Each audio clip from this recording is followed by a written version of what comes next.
बोल। अरे थोड़ा ब्लर ब्लर होगा तो देख लेना। नमस्कार, मैं दीपक द्विवेदी। और इन दिनों मध्य प्रदेश की यदि बात करें तो नरसिंह घोटाला चर्चाओं में बना हुआ है।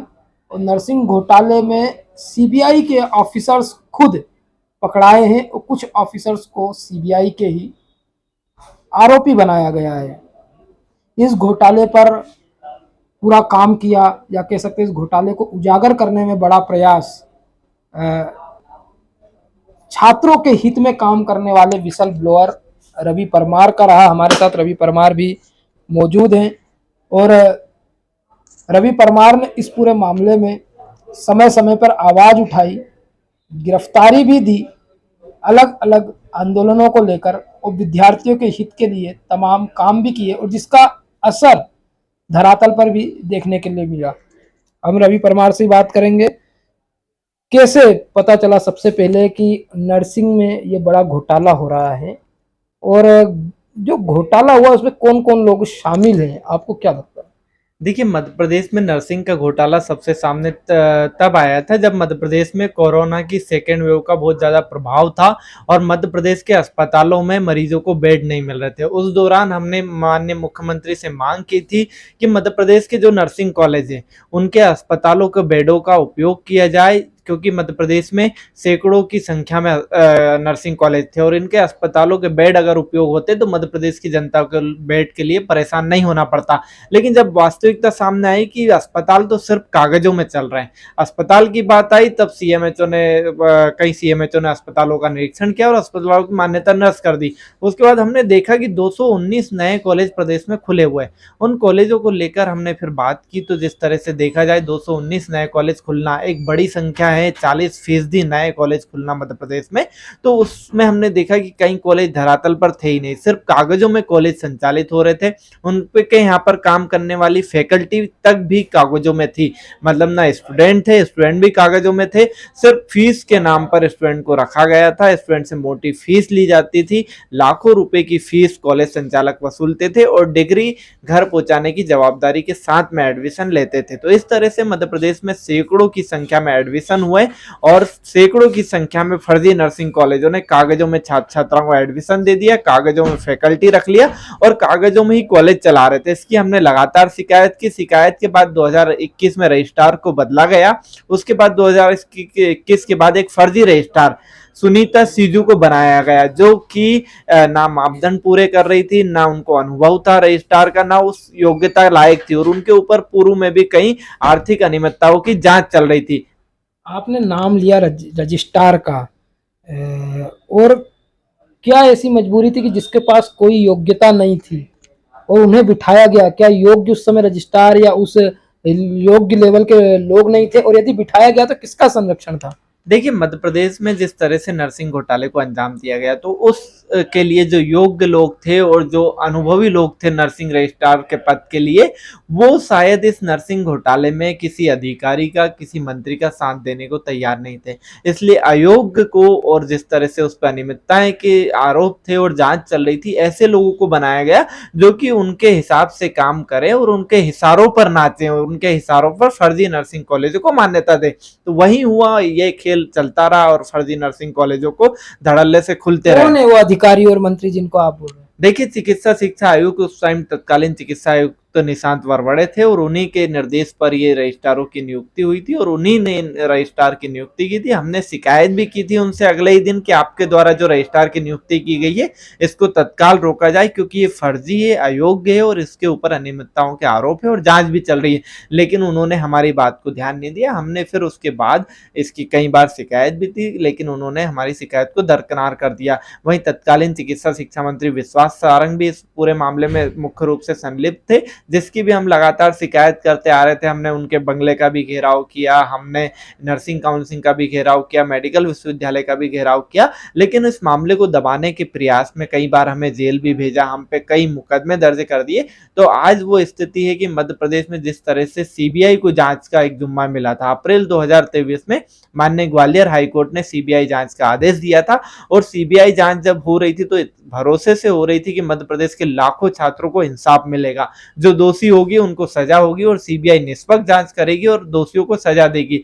लेकिन जब फरवरी 2024 में सीबीआई की जांच सार्वजनिक हुई तो हमने उस पर स्टडी की और हमने देखा कि कई ऐसे कॉलेज हैं जो सिर्फ कागजों में हैं। उन कागजों में चलने वाले कॉलेजों को सीबीआई तक ने क्लीन चिट दे दी। मतलब मध्य प्रदेश का इतना बड़ा फर्जीवाड़ा था कि सीबीआई के अधिकारी भी उसमें गोते लगाने लगे थे। तो मध्य प्रदेश में तो जो नर्सिंग फर्जीवाड़ा है ये बड़े पैमाने पर है और ये वापम से बड़ा घोटाला है, इसलिए सरकार भी इसको दबाने का प्रयास कर रही और जो कार्रवाई सरकार कर रही है वो दिखावे की कार्रवाई। हमने इसकी शिकायत दिल्ली सीबीआई से की थी। दिल्ली सीबीआई ने आला अधिकारियों ने मध्य प्रदेश सीबीआई के 4 अधिकारियों पर एफआईआर दर्ज की, कई कॉलेज संचालकों पर एफआईआर दर्ज की और सीबीआई ने अपने 2 अधिकारियों सहित कई कॉलेज संचालकों को गिरफ्तार भी किया। लेकिन इस पूरे मामले में अभी तक जो देखा जा रहा है कि एक दिखावे की कार्रवाई की जा रही है सरकार द्वारा कभी भी अभी तक कोई ठोस कार्रवाई नहीं की गई। हमने मांग की है कि मुख्यमंत्री से मांग की है कि जो पूरी कार्रवाई की जा रही है वो पूरे तरह से निष्पक्ष हो और जो दोषी है उनको सजा मिले। लेकिन यहाँ तो अधिकारियों और अपने चहीते लोगों को बचाने का प्रयास किया जा रहा सरकार द्वारा, तो हम इस चीज को भी लगातार उठाते रहेंगे। हमने छात्र हित में मुद्दा उठाया था और मध्य प्रदेश के लाखों छात्र छात्राएं हैं उनके भविष्य के साथ धोखाधड़ी नहीं होने देंगे, क्योंकि लाखों छात्र छात्राओं का भविष्य अंधकार में अटका है। लाखों छात्र छात्राएं इस उम्मीद से एक नजर देख रहे हैं हम लोगों को कि हम उनकी आवाज उठा रहे और छात्रों की जो परीक्षाएं रुकी है उसके लिए भी हमने सरकार ये तो आपका क्रांतिकारी रवैया है कि आप न्याय दिलाने के लिए छात्रों को लग रहेंगे। पर आपने तत्कालीन चिकित्सा शिक्षा मंत्री की बात की, उन्होंने अपनी ओर से 2 अलग अलग मैसेज जारी किए कि उनके समय जो फर्जी कॉलेज चल रहे थे उन्हें बंद कराया गया और तमाम जो कॉलेजेस है, एक तो उनका ये मैसेज है, उन्होंने कहा कि इसमें कोई संलिप्तता नहीं रही, उनने अपना काम पूरी तरीके से अच्छे से किया है। मतलब उनकी जो गलत कह सकते हैं कॉलेजेस खुले हुए थे उनका उन्होंने जांच करा के बंद कराया था। ऐसे तमाम उन्होंने अपने 2 बार जो मैसेज जारी किए उसमें दावा किया है। तो आप कैसे कह सकते हैं कि उनकी भूमिका इसमें इतनी संलिप्तता से थी? देखिए, मध्य प्रदेश में पहले 448 कॉलेज थे और जब इनके कार्यकाल में 667 नर्सिंग कॉलेज हो गए तो बंद कौन सा कॉलेज हुआ? 448 से अगर 400 कॉलेज हो जाते या 447 कॉलेज हो जाते तो हम मानते कि इनने कुछ कॉलेजों पे कार्रवाई की, लेकिन यहाँ तो 667 कॉलेज हो गए, मतलब 219 कॉलेज नए खोल दिए गए। तो इनने कार्रवाई नहीं की, इनने नए कॉलेज खोले और नए कॉलेज ऐसे खोले जो सिर्फ कागजों में थे। तो ऐसे कॉलेज को खोलने का काम किया। अब जब मामला उजागर हो गया तो उस मामले को दबाने के लिए वो ये बयान दे रहे हैं, लेकिन इससे स्पष्ट होता है कि वो पूरी तरह से इस मामले में संलिप्त है, इसलिए वो स्पष्टीकरण बार बार जारी करके अपने आप को साफ दिखाने का प्रयास कर रहे हैं। सूटेबल, अनसूटेबल और डिफिशियंट 3 कैटेगरी बनाई गई। इसमें कितने कॉलेजेस को रखा गया और इसके अलावा कितने विद्यार्थी इस पूरे स्कैंडल में जब सीबीआई ने पकड़ा उसके बाद और ज्यादा हाइप हुआ तो फंसे हुए हैं और उनके भविष्य को लेकर क्या अभी जो है निर्णय लिया जा रहा है? कोई आपकी इस विभाग के आला अधिकारियों से या बातचीत हुई है तत्कालीन मंत्री वगैरह? देखिए, ग्वालियर हाईकोर्ट ने जो सीबीआई जांच के आदेश दिए थे वो 364 नर्सिंग कॉलेजों के जांच के आदेश दिए थे। उसमें से 56 नर्सिंग कॉलेज वो थे जो सुप्रीम कोर्ट गए थे इस मामले को लेकर और अपनी कॉलेजों पर सीबीआई जांच पर स्टे लेकर आ गए थे। लेकिन सीबीआई ने 308 नर्सिंग कॉलेजों की जांच की थी। 308 नर्सिंग कॉलेजों को 3 कैटेगरी में डिवाइड किया गया था। उसमें से 169 कॉलेजों को सुटेबल कैटेगरी में रखा गया था, वहीं जो 73 कॉलेज थे उनको डिफिशिएंट कैटेगरी में रखा गया था और 63 कॉलेजों को अनसुटेबल कैटेगरी में रखा गया था। लेकिन हैरान कर देने वाली बात है कि हमारे मध्य प्रदेश के वर्तमान चिकित्सा स्वास्थ्य मंत्री राजेंद्र शुक्ला जी, उनके गृह जिले का रीवा का शासकीय नर्सिंग कॉलेजों को सीबीआई ने अनसुटेबल बताया था और अभी जब आदेश हुए 66 नर्सिंग कॉलेजों को सील करने के तो उसमें एक नर्सिंग कॉलेज, ये शासकीय नर्सिंग कॉलेज भी शामिल है जिसको सील कर दिया गया। मतलब मध्य प्रदेश के वर्तमान चिकित्सा स्वास्थ्य मंत्री जो अपने गृह जिले का नर्सिंग कॉलेज को व्यवस्थित नहीं कर पाए, वो व्यवस्थित नहीं चल पाया, तो मध्य प्रदेश की बागडोर कैसे संभालेंगे, ये एक जनता के बीच में बड़ा सवाल है। वहीं देखा जाए जो 73 कॉलेज थे डिफिशिएंट वाले, उनमें 9 से 10 कॉलेज शासकीय कॉलेज थे, जो कि बड़े कॉलेज हैं। बात की जाए भोपाल का गांधी मेडिकल कॉलेज, जहां हजारों मरीज प्रतिदिन इलाज के लिए आते हैं, BHRC हो गया, ग्वालियर का गजराजा मेडिकल कॉलेज हो गया, जबलपुर का मेडिकल कॉलेज हो गया। इन मेडिकल कॉलेजों के, नर्सिंग कॉलेजों को सीबीआई ने कमियां बताई थी। तो उससे स्पष्ट हो गया था कि सीबीआई के अधिकारियों द्वारा एक दिखावे की कार्रवाई की जा रही है और ऐसे कॉलेजों को सुटेबल लिस्ट में शामिल कर दिया था जो धरातल पर नहीं थे, जो सिर्फ कागजों में संचालित हो रहे थे या किसी 4 कमरे की बिल्डिंग में संचालित हो रहे थे, जो किसी भी मापदंड को पूरा नहीं कर रहे थे। तो सीबीआई के अधिकारियों ने रिश्वत लेकर इन कॉलेजों को सुटेबल लिस्ट में शामिल किया था और जब दिल्ली सीबीआई ने इनको गिरफ्तार किया तो ये साफ स्पष्ट हो गया कि रिश्वत लेकर कॉलेजों को सुटेबल किया जा रहा था। दूसरी बात करें छात्रवृत्ति की, एक आदिवासी बच्चियों को अधिक इसमें क्योंकि छात्रवृत्ति ज़्यादा मिलेगी ये बात सामने आई थी और आदिवासी बच्चों को अधिक एडमिशन दिलाए गए थे। क्या ये पूरा खेल उसी छात्रवृत्ति के लिए खेला जा रहा था?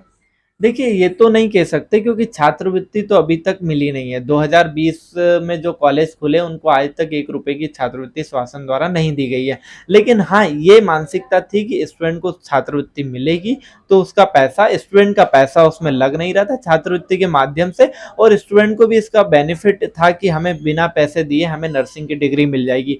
तो इस उससे मकसद से आदिवासी और SC ST वर्ग के जो छात्र छात्राएं थे उनका स्कॉलरशिप बेस पर एडमिशन लिया जा रहा था और उनको जो छात्रवृत्ति की राशि जो मिल रही थी उसके आधार पर ही उनके कॉलेज में पढ़ाई हो रही थी। लेकिन आज स्थिति ये है मध्य प्रदेश की कि जो छात्र छात्राएं पढ़ाई कर रहे थे वो आज परीक्षा के लिए तरस रहे नर्सिंग घोटाले की वजह से। आज जो छात्र छात्राएं जिन्होंने लोन लेकर पढ़ाई की थी, जिनको छात्रवृत्ति नहीं मिलती, उनने लोन का अमाउंट कॉलेज में तो भर दिया लेकिन अब वो लोन की उनकी किस्तें आना शुरू हो गई। तो जब पढ़ाई पूरी नहीं हुई तो नौकरी कैसे करेंगे?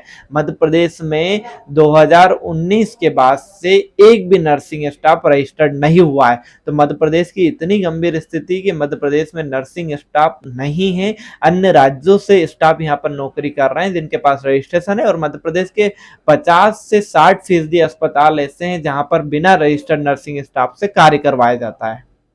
क्या लगता है कि कितने विद्यार्थी प्रभावित हुए? अभी कुछ एग्जाम भी बीच में कंडक्ट की गई थी 2000 से 2022 2020-21 की परीक्षाएं करवाई गई थी 2020-21 की 30 से 35 हजार स्टूडेंट थे, लेकिन 21, 22, 23, 24 इन 3 सत्रों के छात्रों की परीक्षा कब होगी? हाईकोर्ट ने तो निर्णय दे दिया कि परीक्षा करवाओ। सरकार परीक्षा क्यों नहीं करवा रही? ये सरकार को निर्णय लेकर तत्काल बच्चे प्रभावित हो रहे हैं। 1 लाख से ज्यादा छात्र छात्राएं जो इस पूरे मामले से प्रभावित हो रहे हैं, और हम चाहते हैं कि जो अधिकारी, इसमें दोषी अधिकारी तत्कालीन रजिस्ट्रार है, वही मेडिकल विश्वविद्यालय के अभी वर्तमान में कुलपति और रजिस्ट्रार, ये भी नर्सिंग घोटाले के दोषी हैं क्योंकि इन्होंने कई फर्जी नर्सिंग कॉलेजों को संबंधा दी थी। तो इन लोगों पर अभी तक कोई कार्रवाई नहीं की गई। ये वर्तमान पद में बैठे हुए हैं, इनको अभी तक पद से भी नहीं हटाया गया। तो इससे कहीं ना कहीं जांच प्रभावित होने का भी आशंका है। दिल्ली सीबीआई की एंट्री हो चुकी है। अब क्या लगता है कि मध्य प्रदेश सीबीआई का तो अब भरोसा उठ चुका है, जनता भी हो सकता है और जो विद्यार्थी जिनको आस लगी हुई थी कि एक दिन उनके साथ हित होगा, कोर्ट ने भरोसा किया था, उससे तो भरोसा का पर्दा उठ चुका है। अब क्या लगता है कि दिल्ली सीबीआई इस मामले में 23 लोगों को आरोपी बनाया, 13 को गिरफ्तार किया और अन्य आरोपियों की बात की जा रही है, तो क्या लगता है दिल्ली सीबीआई इसमें पारदर्शिता से जांच करेगी? देखिए, मुझे तो जहां तक लग रहा है कि जो दिल्ली सीबीआई ने अभी तक कार्रवाई की है वो सिर्फ दिखावे की कार्रवाई है कि इस मामले को ठंडा किया जा सके। लेकिन जिस तरह से देखा जा रहा है कि अभी 11 आरोपियों की गिरफ्तारी नहीं हुई, तो उन लोगों की गिरफ्तारी क्यों नहीं की गई? क्या वो राजनीतिक संरक्षण में से हैं तो इसलिए उनकी गिरफ्तारी नहीं की गई? क्योंकि मध्य प्रदेश में जब सीबीआई ने 23 लोगों को आरोपी बनाया तो अन्य आरोपियों की गिरफ्तारी क्यों नहीं हो रही है? और बाकी इनसे पूछताछ में क्या सामने आया वो भी सीबीआई नहीं बता रही है। तो मतलब सीबीआई ने सिर्फ अपनी जांच करके ठंडे बस्ते में गिरफ्तारी करके डाल दी है कि हमने गिरफ्तारी कर दी, हमने दिखा गया। क्या लग रहा है दिल्ली सीबीआई पे भी प्रेशर होगा? देखिए, बिल्कुल साफ तौर पर राजनीतिक प्रेशर होगा, और देखा जाए कि इस पूरे घोटाले को दबाने में भारतीय जनता पार्टी कई सालों से प्रयास कर रही, तो अब भी प्रयास कर रही होगी। क्योंकि आज जो मध्य प्रदेश में तो उस टाइम तत्कालीन मुख्यमंत्री थे वो आज केंद्र में मंत्री हैं। तो इस तरह से जिस तरह से मामले को दबाया जा सकता है, और कहीं ना कहीं सीबीआई को जो जांच कर रही है उसमें भी एक पारदर्शिता होना चाहिए कि जो सीबीआई ने जो अभी तक की जितनी भी जांच की, जितनी भी इसमें चीजें हुई हैं वो पूरी सार्वजनिक करे ना, जनता के सामने आए सारी चीजें की अधिकारियों ने किससे लेन देन किया था, कहां से किया था, क्योंकि ये बहुत बड़ा सवाल है कि नर्सिंग छात्र छात्राओं को भविष्य के साथ तो खिलवाड़ हो ही रहा है, लेकिन जिस तरह से एक सीबीआई जैसी भरोसेमंद जांच एजेंसी है और वो अगर ऐसा कर रही है तो इससे स्पष्ट है कि जो भी अब उसके बाद पुलिस पे कैसे भरोसा करेगी मध्य प्रदेश की जनता। जब सीबीआई पे भरोसा नहीं रहा तो मध्य प्रदेश पुलिस पे कैसे भरोसा कर पाएंगे। पुलिस की तो हालांकि इसमें कोई भूमिका नहीं है, पर हम इसी से आगे यदि बात करते हैं, आप भी लगातार इस केस को कोर्ट में रिप्रेजेंट कर रहे हैं आपके वकील के माध्यम से, तो क्या लगता है अभी तक आपको कितनी जानकारियां इस केस के बारे में दे दी जा रही है, और उस समय के तत्कालीन अधिकारी या जो अन्य लोग इस पूरे मामले में शामिल थे, तो कितनी संख्या आपको लग सकता है हो सकती है पूरे केस में? देखिए, इसमें अगर निष्पक्ष जांच की जाए तो 1000 से ज्यादा संख्या में इसमें दोषी पाए जाएंगे, जो कि जिन साफ तौर पर जिनके हाथों से सिग्नेचर हुए वो लोग इसमें आरोपी बनेंगे। और अगर निष्पक्ष जांच हो गई मध्य प्रदेश में सीबीआई की, तो आप यकीन मानिए 20% कॉलेज ही जो कि वास्तविकता में कॉलेज चलने लायक है वही बचेंगे, 80% कॉलेज में ताले लग जाएंगे। और ये ताले इसलिए लग जाएंगे क्योंकि वो कॉलेज नियमों को, मापदंडों को पूरा नहीं कर रहे हैं। और सीबीआई की अगर निष्पक्ष जांच हुई तो 1000 से ज्यादा तहसीलदार, SDM, nursing staff, doctor, nursing council के अधिकारी, मेडिकल विश्वविद्यालय के अधिकारी, ये सब आरोपी बनेंगे। लेकिन यहाँ जांच में पूरी तरह से देखा गया कि 111 लोगों को नोटिस दिया गया।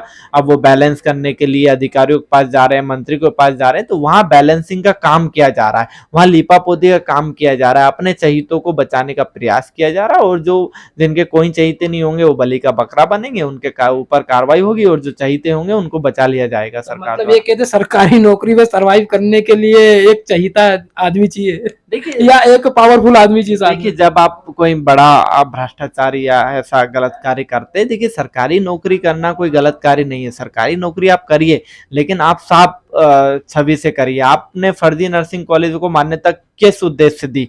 आर्थिक लाभ पाने के उद्देश्य से दी होगी इन लोगों ने फर्जी नर्सिंग कॉलेज को मान्यता। तो आर्थिक लाभ जब इन लोगों ने पाया है तो इनने कहीं ना कहीं तो अपने लोगों से संपर्क किया होगा, और आर्थिक लाभ पाने की मंशा से अगर आप सरकारी नौकरी में जाते हैं तो फिर वो आपकी सेवा नहीं मानी जाती, वो आपने एक धंधा बना लिया। तो जिस तरह से शासकीय नर्सिंग सेवा में जो लोग हैं और शासकीय नौकरियों में जो लोग हैं, उनको जनता की सेवा के लिए शासकीय नौकरी में चुना गया है, ना कि अपनी नौकरी को एक धंधा बनाने के लिए चुना गया है। तो जनता की सेवा के लिए बहुत बड़ी बात है कि जो शासकीय नौकरी में जाते हैं उन्हें इसलिए लोक सेवक, लोक मतलब जनता और उनका सेवक कहा जाता है, और लोक नीति उन्हें अच्छी तैयार करना होती है।